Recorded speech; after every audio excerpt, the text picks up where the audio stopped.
to the neighborhood kids. One day, a couple of kids get razor blades in their candy.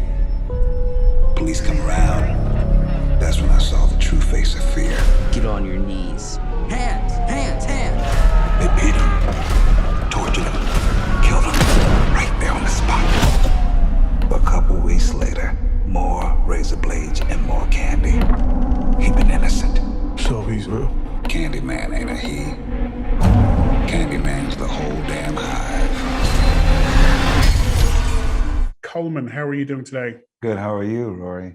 I'm really, really good. It's an absolute pleasure to talk to you today, not just because of Candyman, but Zola has just come out in Ireland. And not only is it one of my favorite films of the year, but your performance in it is one of my favorite performances in the year. So it's an absolute pleasure to talk to you today. Thank you so much, I appreciate it. Just since we're talking about Candyman, what is your favorite scary movie? My favorite scary movie is Carrie. Carrie is terrifying because, you know, it's such a simple thing of a young woman's coming of age. And then, you know, there's demons and things like that. You know, there's just things to be afraid of. I think there's so many images, you know, it got me terrified to go to the prom when I got older because I thought, you know, there's going to be pig's blood being poured down on a teenager and that she's going to set the place afire, you know. So Carrie is terrifying. Yes. There's no arguments here. Like it's a classic. Calling from Ireland, we are kind of known for local folklore and spooky stories and parents passing down generationally. Stuff like that. Was there anything of that equivalent when you were growing up? It was Philadelphia, am I right? Yeah, you know what? I think I had, my family was they're pretty funny family. So I think we passed down funny, crazy, weird stories. Nothing truly traumatic.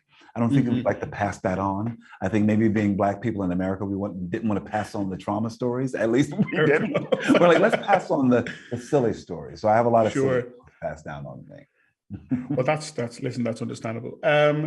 From like your character in this, it's watching it, I was like, it was so layered and so interesting in that we get to know your character's backstory almost more than anyone else's. You're almost like the narrator for the audience in terms of the backstory of the movie itself, and then the arc that you go on is such an interesting one. Was this like a particularly tricky role for you because every single scene you've to hit it in such a way that you're not leaning the audience too far one way or the other? It was. I think it took such detail to understand that this is the story. The genesis is from a young boy who experienced a lot of trauma growing up, and then felt responsible in many ways for the killing of his sister and things like that. Or, you know, you never know, especially children at that age, what they take on and what they live with. And so I wanted to really detail that and just say by the time you meet William Burke as an adult, he is still a kind, gentle spirit. But he's still stuck as a child with that trauma, and he's trying to correct it in some way. And he's trying to, I don't know, I think that's his, I always try to find what I love. Like you mentioned Zola playing a pimp.